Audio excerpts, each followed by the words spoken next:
All right, so breaking news. Just now, the Senate voted 49 yeas to 51 nays to defeat the procedural vote that could have led to codifying Roe v. Wade. So joining me now is Senator Roy Blunt, a member of the Republican leadership. Senator Blunt, as always, sir, welcome back. It's good to see you. Any mystery about this vote? I don't think there was a lot of suspense, but you tell us, were there any subplots? I don't think there was any mystery at all, Larry, and it's good to be with you and have a chance to visit again. I do think part of this vote is Democrats are eager to do anything to change the topic from the economy. This is a draft opinion from the court. As far as I know, we don't have any reason to believe there's another opinion out there competing with it, but this opinion will change in some way before it comes out. And you know, Democrats, whatever comes up, if it's the war in Ukraine, if it's this court opinion, whatever it is, they'd rather talk about that as talk about what you're talking about every day with the economy and inflation. They're trying to figure out a way to get their side energized for this year's election when everything else is dampening the enthusiasm for the president. And when you look back just a year and a half ago, things look dramatically different at the last days of the Trump administration than they have beginning, frankly, Larry, even the day after the election. Energy prices began to go up. People saw what would happen in a Biden administration, and that's exactly what's happened. And frankly, they don't know what to do about it. Yeah, I mean, it's the failure of the progressive idea, the progressive agenda, and people are rejecting it left and right. Senator Blunt, I want to just add one thing regarding this Roe v. Wade business. I want you to listen. Perhaps you've heard this. What Treasury Secretary Janet Yellen told a Senate panel yesterday, please.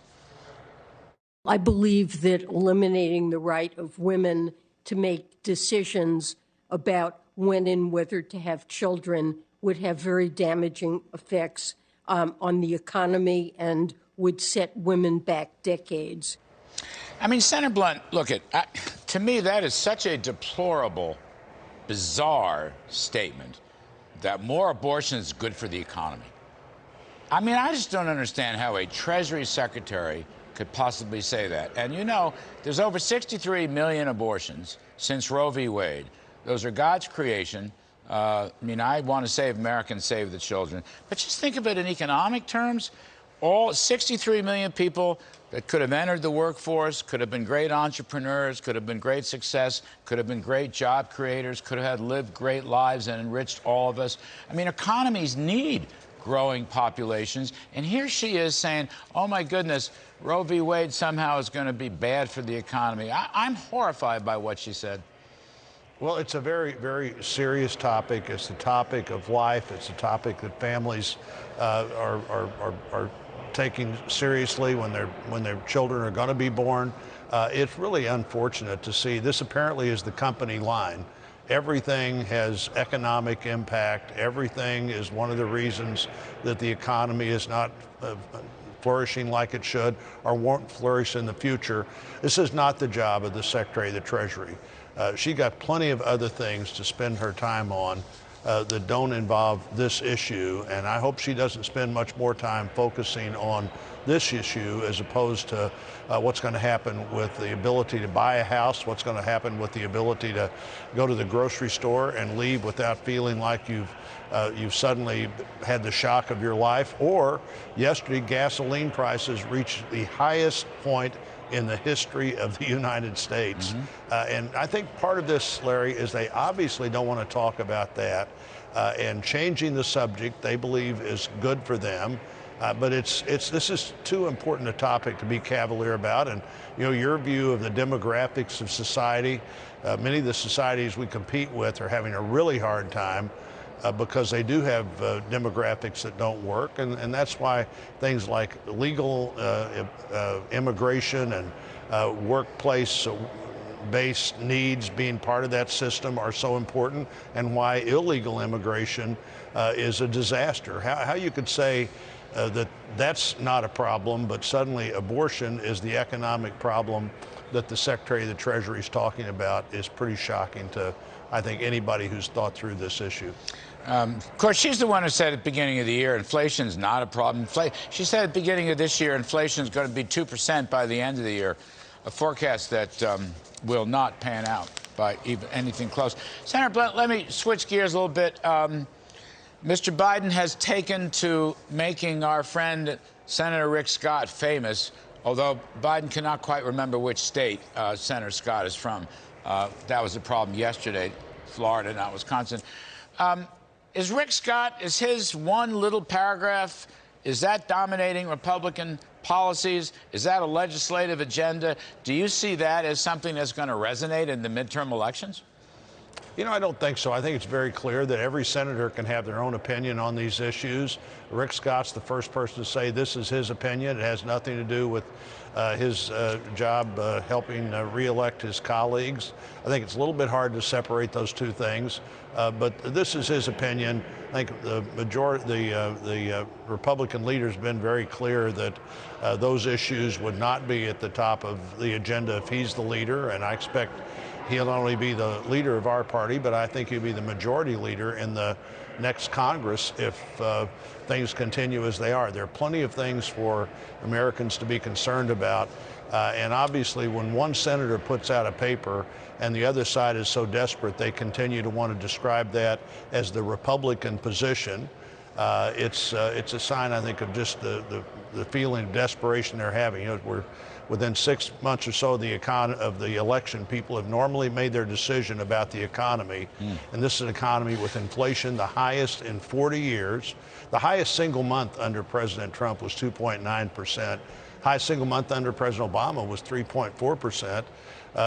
President Biden now has 8% inflation, the highest in 40 years. The producer price index, which is a forerunner of what consumers are going to see later, has been, I think, in double digits since December. No wonder they want to change the topic and talk about anything but the economy and the border and things that when you're anywhere in this country and you say, what are the issues that are affecting you the most? Those are top of mind issues with almost every American family and almost every American community. Senator Blunt, can I just ask you one last thing, the last minute here? Yep. President Biden says his federal spending did not cause inflation, and he wants to spend more. I want to ask you if it's possible that this China Competes bill, or whatever it's called, there's a conference, House Senate conference, begins, I don't know, today or tomorrow. It's over 100 members. It's potentially a $350 billion bill. And I don't want to put too fine a point on it, but 18 Republicans in the Senate voted for this bill. It's a bunch of industrial policies, picking winners and losers, really like making America more China than China. Is it possible the Senate GOP cannot vote for a spending bill? Really? I mean, wouldn't that be a good idea to show the flag and say, we're not going to do this, we're going to look at it more carefully, et cetera, et cetera? What do you think, Senator Blunt? I'm counting on you, sir. Well, that's what the conference is about. There's a House bill that's dramatically different than the Senate bill. Actually, when this discussion started, Larry, I thought it was an indication that both sides had accepted President Trump's premise that China was not only our biggest competitor, but our most unfair competitor. And what can we do about that? If that's what this bill does at the end of the day, I think the country's better off. If that's not what this bill does coming out of conference, it shouldn't be a bill we go forward with. Okay, yeah. Honestly, $350 billion in subsidies, corporate welfare, industrial policy. Senator Roy Blunt, you know all about this stuff. That isn't going to make America more competitive. I mean, you want to make the Trump tax cuts permanent? Got it. You want to change the NEPA permitting and environmental reviews? Got it. Check. You want to make America more competitive that way? You want to hold China's feet to the fire on trade and tariffs? Check. You want to spend $350 billion? Really?